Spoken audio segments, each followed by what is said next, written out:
Boxing Ego here. If you like this video, make sure you hit the like button and also subscribe to the channel and hit the bell icon on the top of your screen to get notified when the latest new content drops.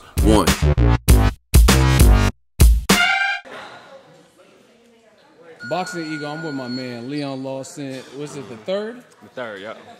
Third. Cousin to the famous Dirrell's brothers. Midwest representative. Now you out here in Virgil Hunter's gym. You're getting some good work. You got any fights coming up? Yeah, I fight on the 23rd in Detroit. That's coming up, so we're getting ready for that. Now, tell me a little bit about your first pro fight. I've seen your highlights, but for the fans that haven't seen, how was the experience turning pro, and what was the outcome?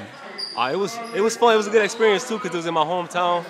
It was a packed stadium, and it was real fun. It was on a Anthony Dirrell undercard, and I got the first round KO. I dropped the guy twice. The last time he stayed down, and that was it. Headshot, body shot, what caused it? A headshot, a check hook, went back, boom, caught on a check hook. Now, stand up for the camera. You looking kind of tall. Hey, the camera ain't gonna do no justice, but I'm 6'4", about 6'5". Okay. And at 154. You look like you're getting taller from the last time I seen you. Yeah. How old are you? I'm 18 right now. Okay, so you're still growing. Now, I gotta ask you, because there's some fighters in the game, Paul Williams, I love Paul Williams.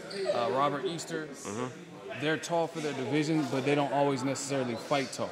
Right. Do you make it your business to fight tall, or do you like to mix it up? What's your style? My main goal is to fight tall, but I mean, you can't have the same style over and over again. So it just depends on what the fighter is and what I need to adjust to. If I need to go forward, be a forward fighter, I do that. If I need to be a long fighter and go back, I do that. But at the end of the day, I want to be tall, long, rangy.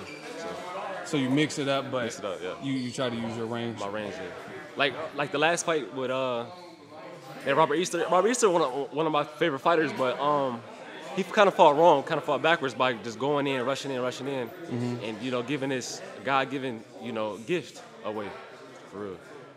Definitely. So to make that fight, like let's say the Javier Fortuna fight for Easter, what could he have done differently? What would you say? He could have just stay rangy, like use his jab.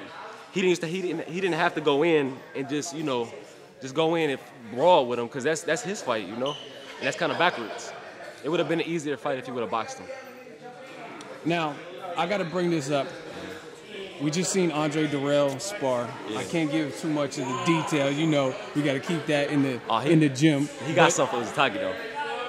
He's looking sharp. I seen that. He was looking sharp. Yeah. What was your mindset seeing his first fight with Uzcategui? From when I seen it, I think Uzcategui opened up maybe the first 2 rounds. That's how you pronounce his name? Uzcategui, I think. I don't know. Uzcategui, I call him. I thought he started off pretty sharp the first 2 rounds, and then Dirrell made adjustments, and then he was clearly winning the fight, and maybe frustration kicked in for Uzcategui. What was your perception of that fight? How was it going? My take on the fight is Andre came out. All fights not gonna be the same. It's not gonna be the same fighter, so you gotta make adjustments to fighters. Some of them you're gonna be like, oh, this guy do this better, this guy do that better. Let me adjust to that and switch my game plan up, which he did. Like after the second round, he started, really putting it on Uzcategui, and that's when he started hitting him after the bell. He hit him after the bell twice. 3 different names. I don't know what that man's name is. We're gonna call him Lil Uzi. Lil Uzi, yeah, Lil Uzi. But yeah. Now, a lot of people don't know this, but your pops was the one that actually jumped in the ring.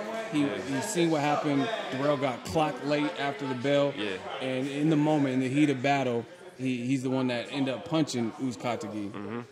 That's your pops, right? Yeah, that's my pops. I look at it, I'm like, Lil Uzi, he knew what he was doing. He did it twice, so I'm like, hey, my pops didn't just get in the ring and do it for no reason. Like, if that was the case, then that would be wrong.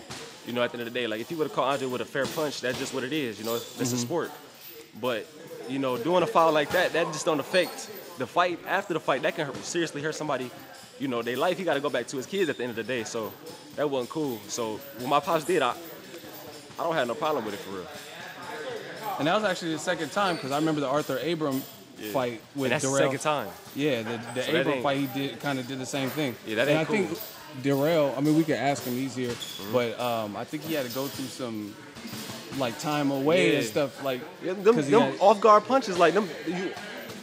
When you a fighter, you can brace for a punch. But when you're not looking for a punch to come at you, your face is just soft. You're not tightened up.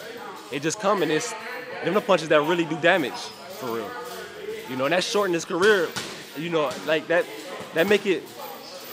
That don't just affect that one fight, which wasn't cool. That don't affect that one fight. When you leave out the ring, that's still you take that with you. Like that don't just go away. That's a serious punch.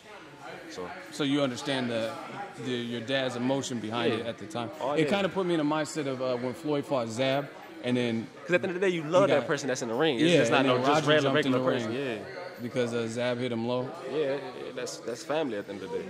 Definitely.